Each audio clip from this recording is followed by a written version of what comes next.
I want to remind the viewers, because this might be the first video you came across with my content.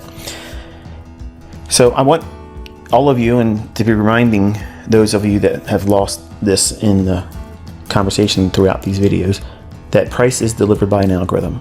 Okay, there is no buying and selling pressure. That is something that they use as a excuse for what the market does and or doesn't do.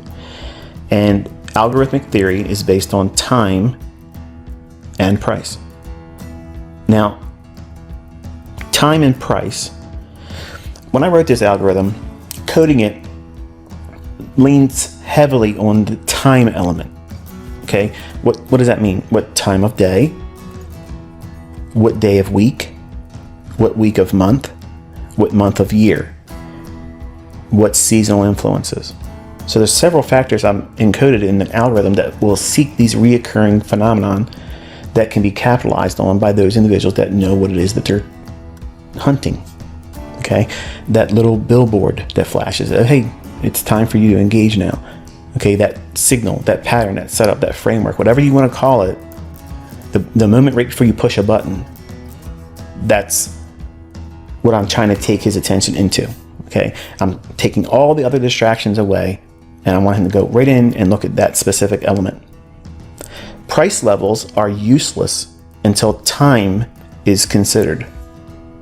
Just because it's trading at your favorite price level, this is the reason why support and resistance is a fallacy. There's many instances that anyone can go back in hindsight and say, here is where this line worked and it repelled price up or down. Do it live, consistently. Pick the right level consistently. And that's the problem that retail traders have. I went through that same thing.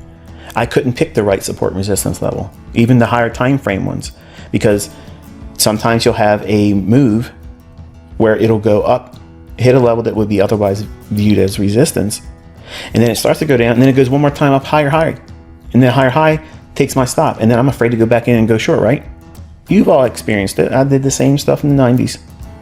1992, 1993, 1994, all those types of fearful events of getting stopped out and then abandoning my opinion about what I thought the market was going to do. And instead of saying, okay, the framework's still valid, I just had the entry wrong, let me go back in with less risk this time, less leverage this time, and see if it pans out.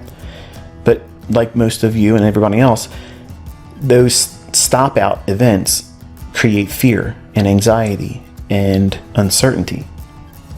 So that's why time has to be considered first, because the algorithm is going to start working a specific macro. That means a short order of things that it will do as instructions.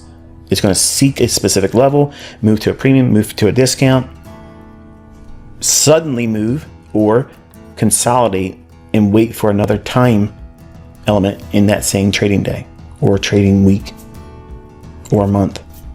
Okay, so that's the reason why I'm teaching you that element of time is crucial. Your inability to know everything that there is to know about time is going to be the area, but you'll have the initial adversities. When to do this, when to do that. When going through the motions of what it is I'm teaching you, it'll happen for you that you understand why certain things are occurring at a specific time. And I can't articulate it any better than that. It's just a matter of doing it. Sitting with me every week, looking at what I'm trying to share, taking your attention to a specific price level.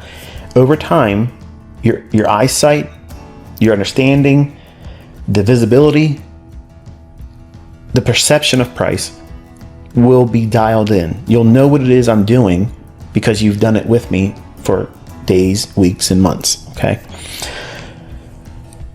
Time is of no use unless price is at a key PD array. Okay, just because it's time for you to be able to sit in front of the charts doesn't mean anything unless it's at a key PD array. So in other words, blending the two yields astonishing results and the precision that I share with you. I've done a plethora of examples proving precision, proving prognostication, forecasting, objectives, targets, the whole business, okay? It's not my aim or goal to try to do magic tricks for you, okay? I don't want to be out here trying to be David Copperfield of the markets and say, here, watch this sleight of hand, and are you amazed by that? Are you amazed? My task is I'm making you a wizard, okay? I'm teaching you the craft. I'm not up here performing for you. I try to make it as engaging as I can to keep the attention span on those that are very limited and bored easily. I try to get their attention quick with little things that will draw their attention and hopefully keep them engaged long enough for the effects of learning properly to take root.